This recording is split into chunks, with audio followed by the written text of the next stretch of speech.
noches. Somos estudiantes de noveno semestre de Administración y Seguridad de Salud en el Trabajo. Nuestro grupo está conformado por Ana Milena Velázquez, Diana Paola Barón y quien estará Luisa Fernanda González.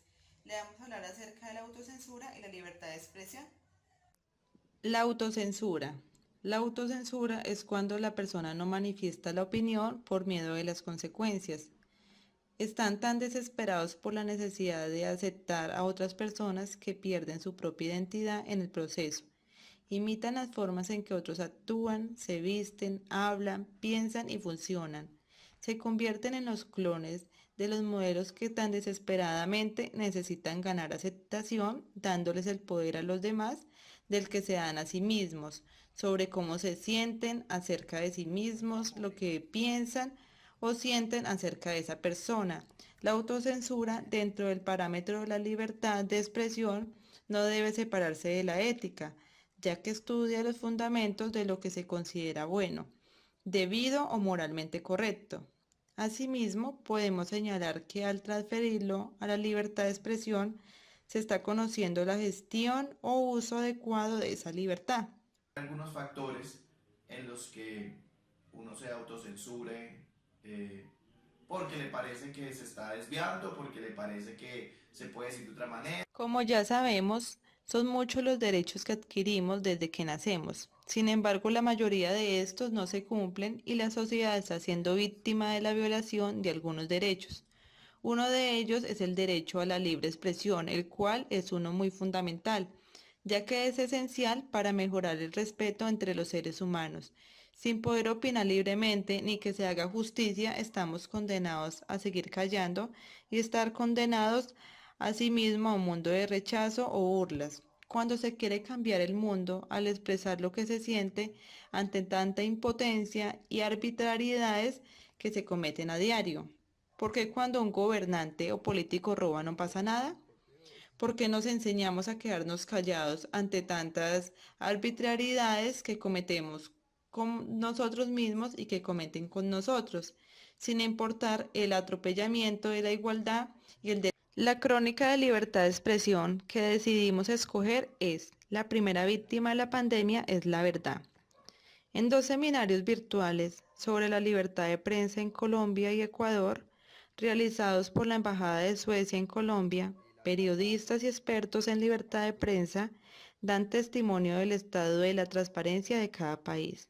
Mientras que la pandemia también se evidencia una infodemia, con el surgimiento de desinformación y noticias falsas. Es similar a cómo se propaga la desinformación. El aislamiento obligatorio en tiempos de pandemia en Colombia ha planteado desafíos para la libertad de prensa y la libertad de expresión en Colombia. Los periodistas y las organizaciones que trabajan en estos temas advirtieron que el estado de emergencia dificulta el trabajo periodístico. La FLIP, Fundación para la Libertad de Prensa, quien garantiza que el personal de salud y atención médica pueda expresarse libremente en los medios y en los medios estatales, donde también las organizaciones tienden a llamar la atención sobre la falta de recursos y personal para proporcionar a los ciudadanos un buen monitoreo de la situación.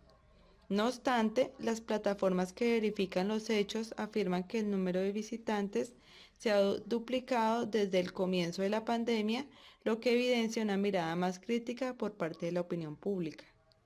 Así como la libertad de expresión, una marca, un medio de comunicación o una persona deciden no hacer pública su opinión en las redes sociales porque podría resultar políticamente incorrecto. De la libertad de expresión. Gracias a esta tecnología podemos recibir y difundir un nivel masivo de información, ideas y opiniones. Podemos decir que el libre intercambio de ideas del que hablaba John Milton en el siglo XVII es más grande que nunca. Gracias a Internet hay una democracia más viva, con gente que puede discutir e informarse mejor. Internet también nos permite la realización personal a través del acceso y participación a debates de todo tipo, desde complejas meditaciones filosóficas, pasando por discusiones políticas hasta el meme del momento. Llegar a este punto ha costado mucho, la libertad de expresión es el resultado de siglos de discusiones. Las licencias para imprimir durante la colonia, las leyes que castigaban a cualquier persona por decir algo ofensivo contra el gobierno o la iglesia, y las juntas de censura o revisión de periódicos o películas. Estos ejemplos podrán parecernos arcaicos, pero antes eran el pan de cada día, hasta que la Convención Americana de Derechos Humanos y la Constitución del 91 le dieron una protección enorme a la libertad de expresión. Esta generación está llamada a cuidar lo que hemos logrado. Hoy tenemos 5 cosas muy claras sobre la libertad de expresión. 1. No se permite la censura previa. Ninguna autoridad podrá revisar contenidos antes de que se publiquen. Cualquier sanción por una expresión debe ser posterior a su publicación. 2. Las expresiones chocantes, ofensivas o que no son acordes a las posiciones mayoritarias de la sociedad también deben protegerse. También tenemos claro que el Estado puede establecer restricciones a la libertad de expresión, pero esto debe darse a través de mecanismos neutrales. Por ejemplo, la concesión de una parte del espectro electromagnético a un número limitado de medios de comunicación sin tener en cuenta su orientación política. Cuarto, hay casos en los que se pueden establecer excepciones a la libertad de expresión, pero estas deben cumplir con algo que se llama el test tripartito. 5.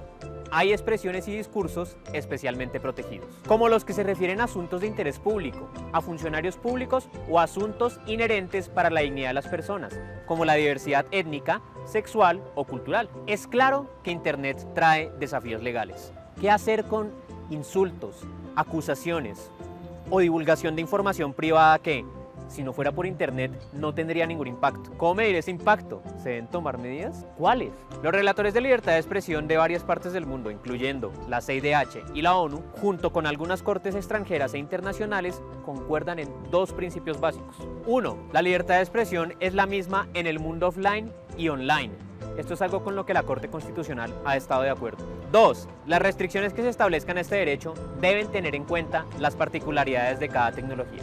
Esto es algo que la Corte Constitucional ha tenido en cuenta al diferenciar el trabajo de la prensa de lo que hay en un libro o al analizar obras artísticas y películas. Esto también significa que no podemos tratar Internet como radio o televisión, ni que podemos equiparar lo que sale en Facebook con lo que sale en Twitter. Es importante analizar cómo funciona cada plataforma. En el Reino Unido, un juez se gastó páginas de una sentencia para explicar cosas como qué es un perfil de Twitter, qué es una mención, qué es un comentario o qué es un retweet. La Constitución le asignó a los jueces la función de resolver las tensiones entre la libertad de expresión y otros derechos. La justicia debe balancear esos derechos en conflicto y resolver cada caso en particular. Por supuesto, respetando la posibilidad de defensa de aquel que busca defender su libertad de expresión. Esta competencia siempre debe permanecer en las manos de los jueces y no puede ser trasladada a plataformas, empresas u otros actores privados.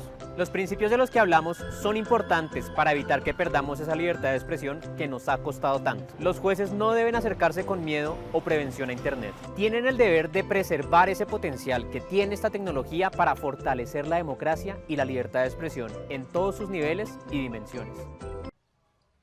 Se está debilitando nuestra libertad, nuestra creatividad y la diversidad de opinión. Los verdaderos pensamientos se esconden detrás del muro de la apariencia mientras nos sometemos de manera silenciosa a un fenómeno difícil de explicar como la autocensura. Como reflexión, podemos evidenciar cómo se vulnera y se viola el derecho a la libertad y libre expresión de los periodistas y las organizaciones que trabajan en estos temas de estado de emergencias, los cuales exponen su vida y hasta su familia por brindar todo su tiempo a una labor a servir a toda la comunidad, los cuales son tildados, rechazados y hasta pueden llegar a ser agredidos tanto física como verbalmente. Por eso decidimos hacer un llamado a la comunidad al respeto y solidaridad por quienes exponen sus vidas, por brindarnos una información y un servicio. Una frase que nos llamó mucho la atención es una frase célebre de Voltaire: no estoy de acuerdo con lo que dices, pero defenderé con mi vida tu derecho a expresarlo. Gracias.